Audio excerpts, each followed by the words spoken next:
the golden state of California, about 200 miles east of San Francisco, lies one of the great scenic wonders of the world, Yosemite National Park. We were living on the fringes of society. A hardcore of really devoted climbers trying to raise the standards, push themselves. We had a purpose. Only through climbing can you find yourself. Bullshit like that. Climbing in those days was not a respectable activity to be doing. It was an outlaw activity. The idea of devoting your life to climbing didn't exist anywhere else. We were going to climb forever, and that was the extent of it. No one would venture onto walls like this. So huge, you'd be on it the rest of your life. Why in God's green earth do you guys climb mountains? Because we're insane. In Yosemite Valley, climbing went from a fringe activity to a full-blown culture and sport. The next generation had arrived. It was us. Get out of the way. Here we are. Sex, drugs, rock and roll, climbing. Fingers of steel, zero body fat, lots of testosterone. If you fall, you hit the ground and you die. All these years later, that fire is still burning in the heart of the valley.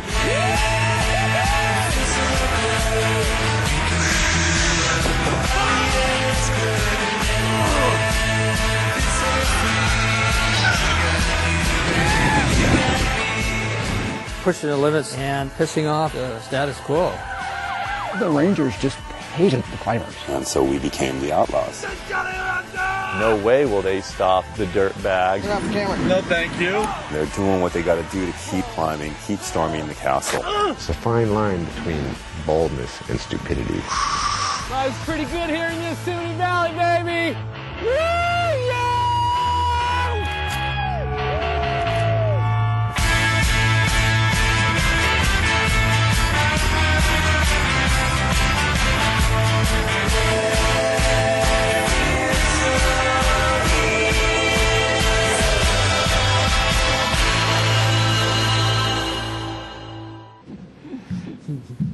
I like that one girl. She says, lots of testosterone. Yeah. So how many of you guys like to do stuff that women consider dangerous? Yeah? Not very many guys raise your hand. You don't like to do stuff that women consider dangerous? I do. Doesn't bother me a bit. Matter of fact, I think that if life didn't have some danger in it, it would just be boring, you know? If you got up every day and did the same thing every day, all that kind of stuff, it would just be boring as all get out. Well, you know, why do you think these guys do what they do? Climbing those mountains or juggling, chainsaws or whatever, you know? I mean, it's kind of the thrill of the thing. It's a testosterone thing. So let me just welcome you to week number 2 of our series called Dangerous God. And in this series, what we're doing is we're really talking about why God created Adam to begin with. And there's a lot of ideas about that. There's a lot of things that have been said about that. But we're going to be talking about the fact that God has created us to be like Him. Now, let me say just before we begin, though, that we just really appreciate your support, your monthly support here, because without your regular support, we couldn't exist. That's just a simple fact of the matter.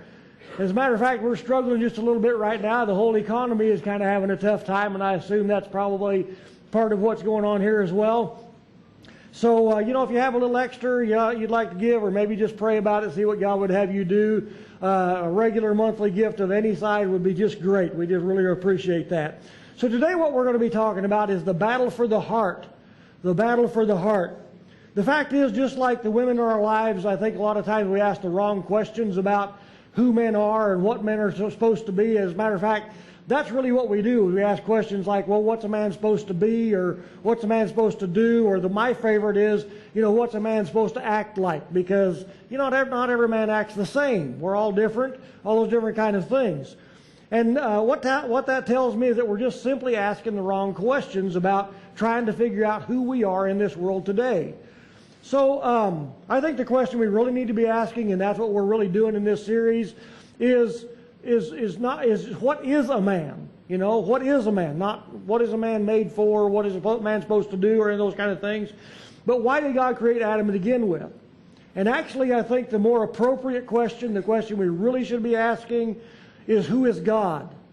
Because if we can answer the who is God question and what is God like, then we can also understand, we can discover the answer of what God has created us to be like as well, since we have been created in God's image.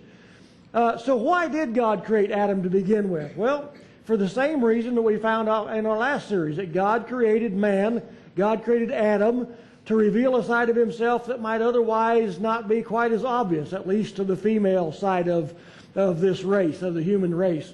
And actually, so the question we need to ask at that point is, who is more like God, Adam or Eve? Because if Eve is created to reveal that side of God that is more beautiful and more alluring than anything we could possibly imagine, and if man is created like God to reveal that side of God as very much the warrior, the protector, defender, then who is more like God, the man or the woman? Well, the answer is both and. Both and. Because we all have a place in God's world and a position to fulfill and to display that part of God that we've been created to display.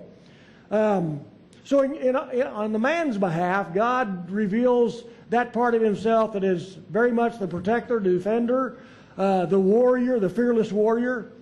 Now, from the very beginning of time, when God created Adam, the problem that we all face in life, in understanding this being called men, is that, at least from many women's perspective, and I'm going to try to say that. I don't know if I can really say that, knowing that for sure. I can't speak from that side.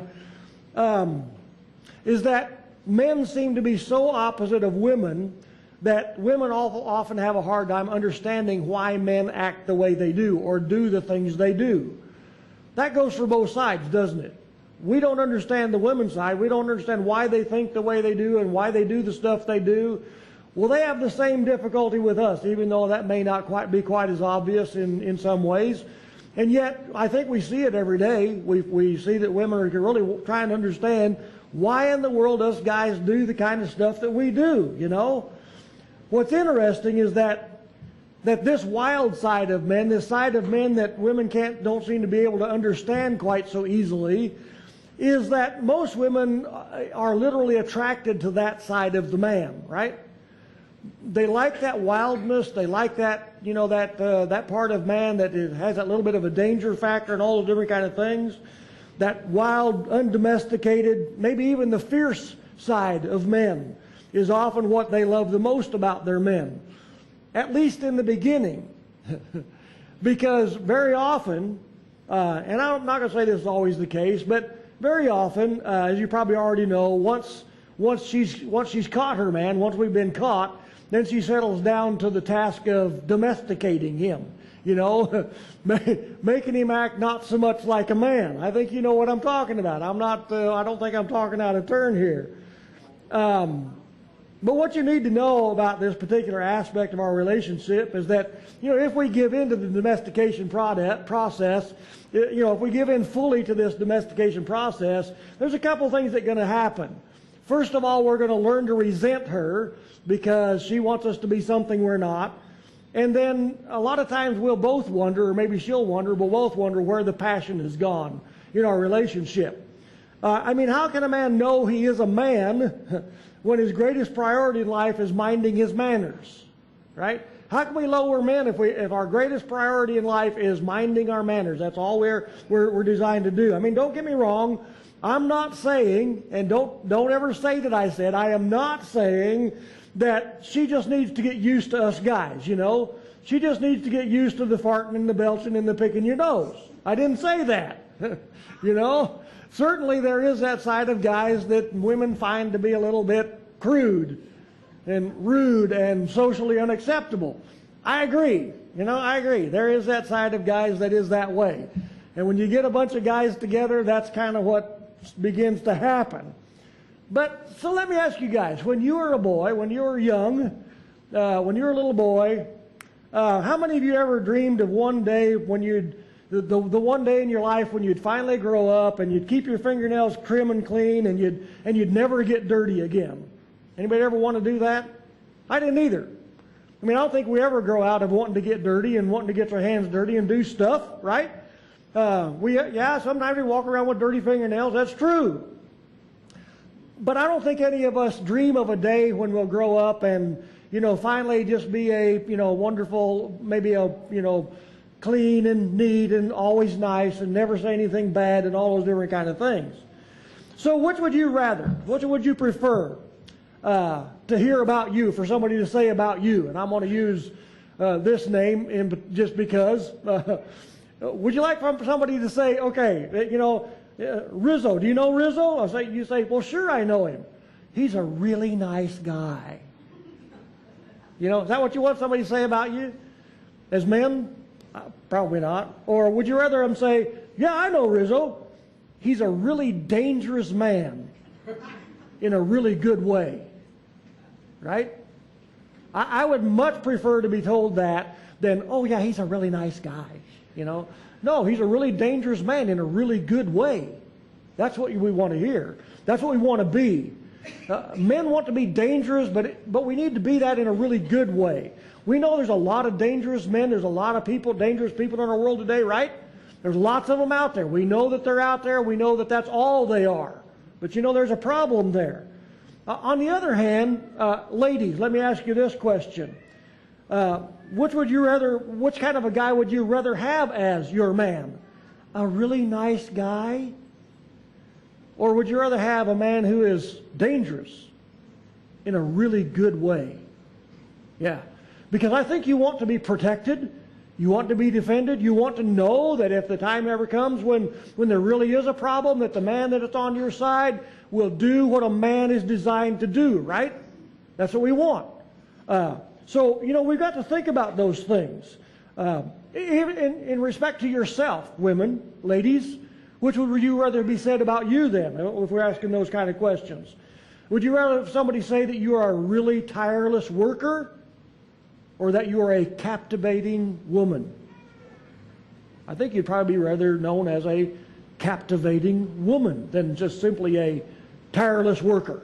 You're really good at what you do. Yeah. There's no doubt that there are times when a man needs to be tender, right? I don't think there's any doubt that there are times when a man needs to be gentle. I don't think that's a problem. But you got to know, I think we all know that if that's all he is tender and gentle, then something ain't right. If that's all that he is. I doubt that any man is all that. And there are times when a woman needs to be fierce. True? There are times when a woman needs to be fierce with the fierceness that we might call sort of like a man. But you know what? If that's all there is to the woman is fierceness, then we know that something is missing. We know something ain't quite right. So I would just say that if you want your passion to return to your relationship, I'd say invite your man to be dangerous. And men, if you want to be the man God's created you to be dangerous. It's okay. It's not a problem. Let me illustrate it this way to maybe help us see our way through this. I imagine all of us, and I'll just ask the question, how many of you ever been to a zoo? How many of you ever been to a zoo? Raise your hand if you've ever been to a zoo of any kind. Okay? Probably most of us have been to a zoo of some kind or another. And how many of you have been to a zoo, were impressed with the big cats? Like the lions and the tigers and the, bears and, or not bears, but the lions and tigers and like the snow leopards? Man, they are beautiful. Wow, they are awesome, awesome creatures. But in my opinion, the one that I am most impressed about as far as the cat line is concerned are the black panthers. I think the panthers are awesome.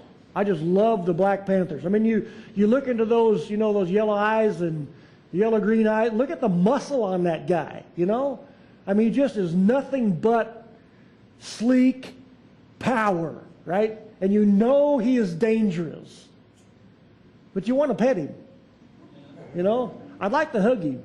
He's just cool. He's all kinds of cool. He really is. Matter of fact, my cat Sporty looks a lot like that. And I've told you about him. He's got a short tail. He's got a bobtail. He's a really cool cat. I love the black panthers, But there's a lot of power and a lot of gracefulness in a panther's sleek body, I think they're just gorgeous. They're just gorgeous animals all the way around.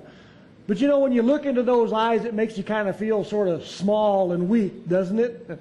I mean, maybe not sitting here in this building looking at a picture, but you know what? You come face to face with one of those things, and you're going to feel really small and insignificant, you know, very weak in the presence of someone so noble and yet so deadly.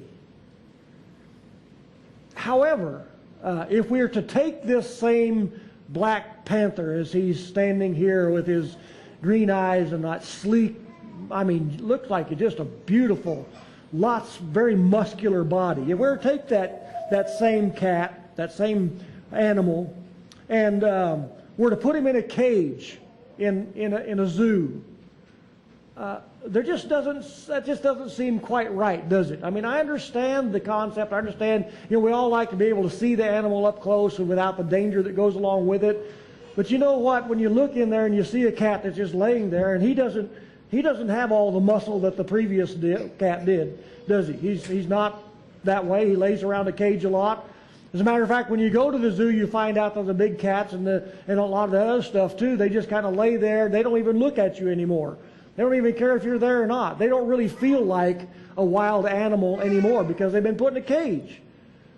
They want to get out, yeah, but you know what? If they ever got out, they wouldn't know what to do once they did get out if they've been in that cage for a long time, you know? But he looks like he ought to be out, you know, hunting down prey somewhere, not cooped up in a cage, you know, losing muscle mass and those kind of things. There's, striking fear into anyone who dares come into his territory. You know, and you know he's there. You know, if you ever been to a jungle and you know the cat's there, or anybody ever been in the forest at night and you get afraid that maybe a bear or something, or maybe a mountain lion is close by, and the hair starts to stand up on the back of your neck, you know he's there, and you know that he's got all the power in the world to kill you, and you don't know he's there, and you know he's quiet. Yeah, there's a lot of power there, But in the cage, he just simply looks tired and maybe even just bored with all the things that are going on.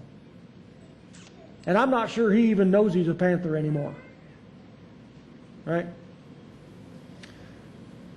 And I can tell you for a fact that a man who gives in to the suffocating domestication of life no longer believes he is a man. If you give in to the suffocating domestication of life, there comes a point in time in your life, if you give in to that you cease to believe you even are a man anymore. So what about this thing about being created in God's image? Is that who God is? Is that who God has created us to be? Is domesticated? Is God not dangerous? Is God no longer dangerous? Has God given into the domestication of man-made religion? You know? Is that what Jesus came to show us? Is that God's finally domesticated? There are those who seem to agree with that idea, especially when we look at the Old Testament God, and they try to put the Old Testament God together with the New Testament God, Jesus Christ, and they say, well, finally, you know, it may not say it in those terms, but that's kind of what they're saying. Finally, God got domesticated, right? He's a really nice guy. Mr. Rogers with a beard. You know? And certainly there are times when great gentleness and deep compassion are required. And Jesus shows us that side of God. There's no doubt about that. And we've already talked about the fact that us guys, there are times when we need to be terribly gentle, you know, and very tender in life. And I don't think we have a problem doing that when the time needs it, when the time calls for it. But there are other times that require just the opposite. So let me take you to a story, an account in the New Testament where Jesus had healed a woman on the Sabbath, and I want to take you through that story. I want you to look and see who Jesus is, because the side of Jesus that we most often see is that side of Jesus that is soft and gentle and kind, and we very rarely see the side of Jesus, or at least it's very rarely talked about, at least in religious circles, about the dangerous side of Jesus, about what Jesus is really like. So take a look at this. It says, and he was teaching in one of the synagogues on the Sabbath day, and there was a woman who for 18 years, now keep that in mind, for 18 years had a sickness caused by a spirit, and she was bent over double and could not straighten up at all. When Jesus saw her, he called her over and said to her, "Woman, you are freed from your sickness." And he laid his hands on her, and immediately she was made erect again and began glorifying God.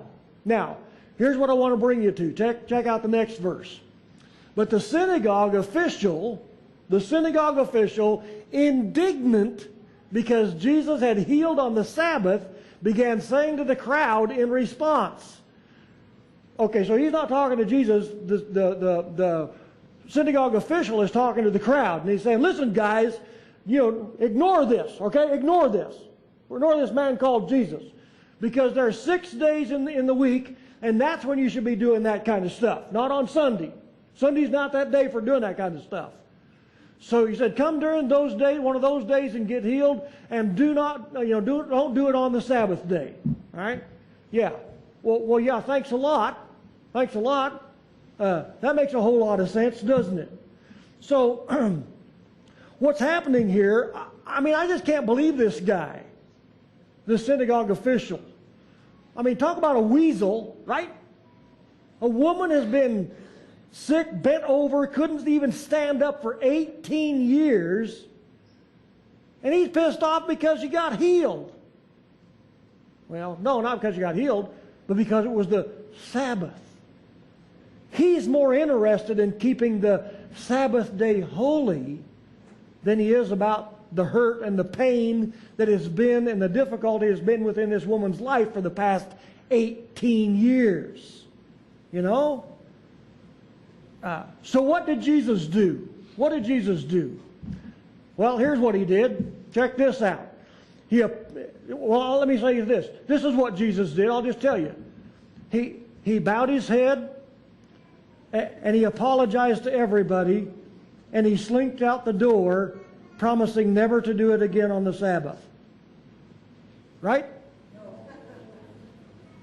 No? Are you sure?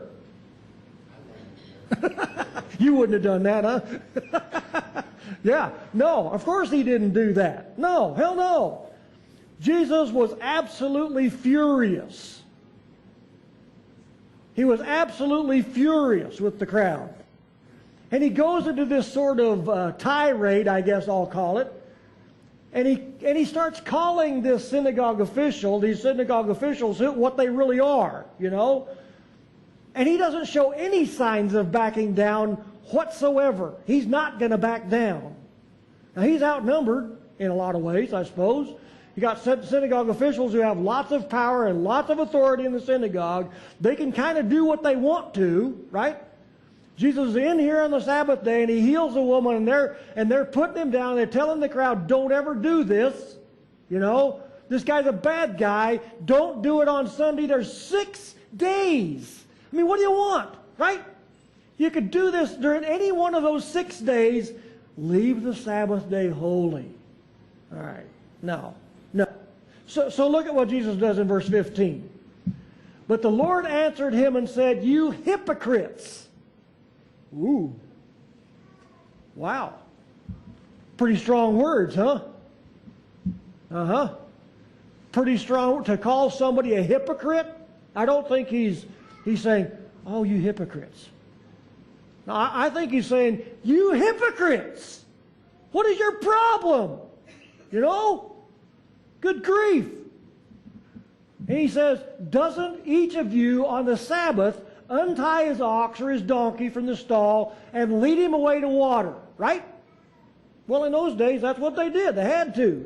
They kept them in the stall. They fed them, kind of like racehorses, I guess. And you take them out, you water them. I mean, they got to have water.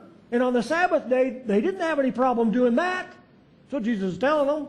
You don't have any problem doing that. And this woman, a daughter of Abraham as she is, whom Satan has bound for 18 long, he makes a point of that. 18 long years. Should she not have been released from this bond on the Sabbath day? Just like your donkey or your ox. Isn't she at least worth as much as your donkey or your ox? He's not backing down. As a matter of fact, he's actually kind of picking a fight. You know? So let me ask you this question. What do you suppose the crowd did? Okay, let's say that Jesus is here. He healed a man. It's the Sabbath day. He healed a woman, and the synagogue officials get after him. And what do you figure the crowd is doing? Are they hushed? Are they, going, well, yeah, you're right. He's got 6 days he could have done that. He never should have been doing that on the Sunday. No, the next verse says that as he said this, all his opponents were being humiliated. In other words, when Jesus called them hypocrites, he was humiliating them. How many of you like to be humiliated in public? Me neither. As a matter of fact, that's probably the worst thing you can do to a person. That's probably the worst thing you can do to a man. Ladies, don't ever humiliate your man in public. Ever. If you want to keep a hold of him, if you want him to be the man God designed him to be, don't ever do that in public. Jesus humiliates these men in public on purpose because they're in the wrong. And the entire crowd was rejoicing over all the glorious things he was doing. In other words, what we're seeing here is not only Jesus humiliating these guys in public, but the crowd is helping him. They're going, yeah, go for it, Jesus. You got it, buddy. That's exactly right, man. Yeah. Really. I mean, when the time calls for it, Jesus steps in there. I know we always hear about the time when Jesus went into the temple with his cat of nine tails, and drove them out, drove the money changers out. That's not the only time Jesus did that. Jesus did that not with the 9 tails. Jesus over and over and over again was picking fights with people. He wasn't backing down. How often have I backed down from things I knew were right just because of who I was with? I don't even want to answer that question. And probably some of you don't either, No. Jesus was humiliating the synagogue officials, and the crowd was cheering him on, saying, yeah, that's exactly right. That's what ought to happen. So, the Lord is a really nice guy. I don't think so. Jesus isn't just a really nice guy. He's a really dangerous man in a really good way. That's what the Bible tells us. The Lord is a warrior. The Lord is his name. That's whom we've been created after. That's the God who created us as men. And he said, and Jesus illustrates that for us over and over again in the New Testament. Standing up against the establishment of the time, the religious establishment. Constantly putting them down, even humiliating them in public, and he's not afraid. He doesn't slink out saying, I'll never do it again. He doesn't say, well, I'll just change churches, He says, no. We're going to stand for listen, that's what we're doing here. Here at GraceLife.tv, we teach and believe Big G grace. That is totally against what 99.9% of our religious world believes today. And I'll tell you what, I have had my opposition. I think I've told you this story before, but I'll tell you one more time. It's been probably 16, 17 years ago now. I was pastoring a denominational church, had been a pastor for 18 years by that time. And God got through my thick skull what Big G grace is about, and I began to preach about that.